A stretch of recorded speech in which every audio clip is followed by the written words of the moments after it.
This is the House of Representatives. When I was first elected in November of '74, that was the Watergate year. And that was the year that more women got elected than had ever gotten elected before to the State House of Representatives. And it was an exciting time. I grew up in Greeley, Colorado, which was very bigoted. Greeley at the time that I was growing up in the 40s and 50s was segregated. You know, we grew up having to sit on the side aisles in churches, or having to sit in the balconies of theaters, and also having to not being allowed in certain business establishments with signs that said no Mexicans or dogs allowed. So it was a difficult time. It was a painful time. So I felt this responsibility as a little girl to do whatever I could to change the way people viewed Mexican Americans. And as I grew older, that matured into changing the way that people viewed other minorities. I started off in college as a physics major, but the first week I was there, a woman in my dorm came to me and she said, "We're trying to organize a Young Democrats Club, and you're the only other Democrat on the floor, so you have to go with me."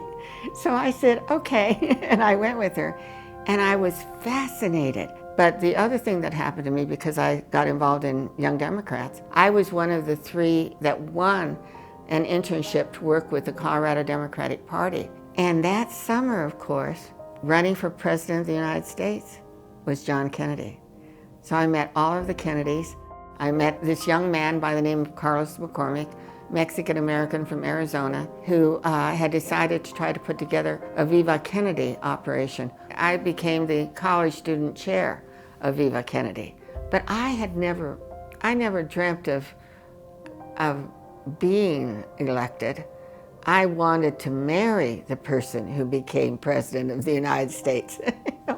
It was not something I thought I would ever do. What happened was that I got a call from a newspaper reporter. And he said, "Polly, I was just talking to Shirley Whitten, the vice chair of the Adams County Democratic Party. And I asked her who might want to fill the vacancy that is in your House district. She thought that you might be interested in running for state representative. So are you going to run?" And out of my mouth came, "Yes." And so I hung up the phone after I said yes, and I said, what in the world did I just do? And then after I got elected was when I found out I was pregnant. I didn't want it to be used against me. And I decided that to prove that it didn't matter if you were pregnant, I wasn't going to miss a single day of the session or a committee meeting. Ironically, I'm most proud of those that I started but couldn't achieve, but that became laws later. When I served in the legislature, there were only 2 years when the Democrats were in the majority in the House. And the first year I was there, I sponsored a bill that limited smoking in public places. There was another bill that I introduced in 1980. I was in the Senate by that time, and I was the first to introduce a bill for pay equity. We called it comparable worth, meaning that a woman ought to get the same pay as a man for a similar job that they were performing. The challenges I've had in life have made me stronger. And I don't believe that it's the challenges that you face, but rather how you respond to those challenges. I'm now at a place in my life, I'm 78 years old. What is there to fear? I may or may not be around in another 10 years, but I live each day. And each day I allow my life to unfold. I don't worry about anything anymore. I've had a very deep relationship with God since I was a little girl, largely because of the prejudice. Because of the bigotry and the prejudice that I experienced, I developed this personal relationship with God, or with the divine, or whatever we want to call,